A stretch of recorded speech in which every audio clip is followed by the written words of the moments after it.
Hello friends, मैं अनु, आपका relationship coach. आज मैं मानव शर्मा की सुसाइड केस पे ये वीडियो बना रहा हूँ। मानव शर्मा की शादी निकिता शर्मा नाम की लड़की से होती है और कुछ दिन के बाद निकिता मानव को अपने पास्ट अफेयर के बारे में बताती है।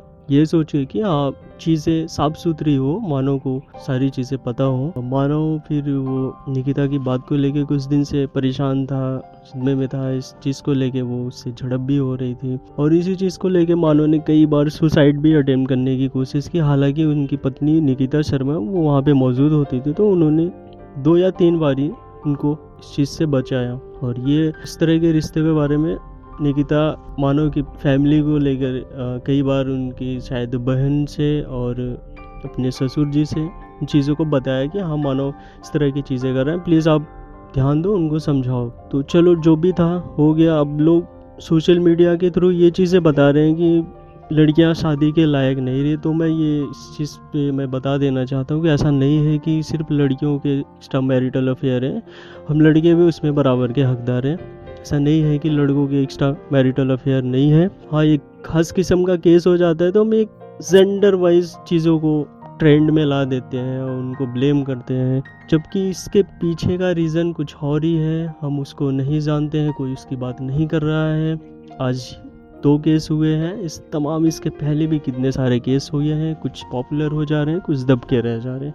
हमको उनके पीछे का कारण जानना होगा। मैं बता दूं, ये केस जो 2 जन के बीच की बात लोग बता रहे हैं, ये उन तमाम पेरेंट्स उसमें शामिल है, लाखों लोग शामिल है जो अपने बच्चों को लेके फ्लेक्सिबल नहीं है। वो उनके लिए लड़का ढूंढते हैं उनसे बिना बात किए हुए कि क्या वो शादी के लिए तैयार है कि नहीं, मेंटली प्रिपेयर थे कि नहीं, या उनके कुछ एक्स्ट्रा इसके पहले अफेयर किसी के साथ हैं। बच्चे इतने डरे रहते हैं कि वो अपने माँ बाप की इज्जत को लेके अपनी चीज़ों को नहीं कह पाते हैं या बात नहीं कर पाते हैं, वो घुट रहे हैं।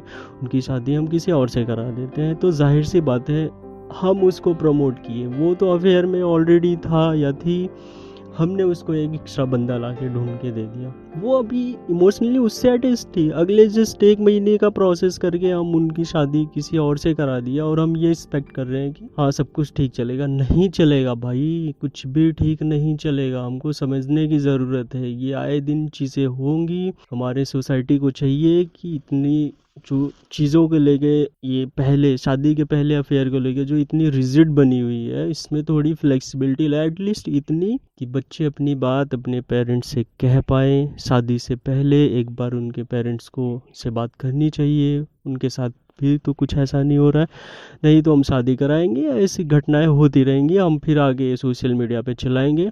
हाँ, एक खास वर्ग का व्यक्ति या सेंडर इस तरह की घटनाओं को टारगेट, तो प्लीज़ उसकी जड़ को पकड़ें, उसको चीज़ों को समझें।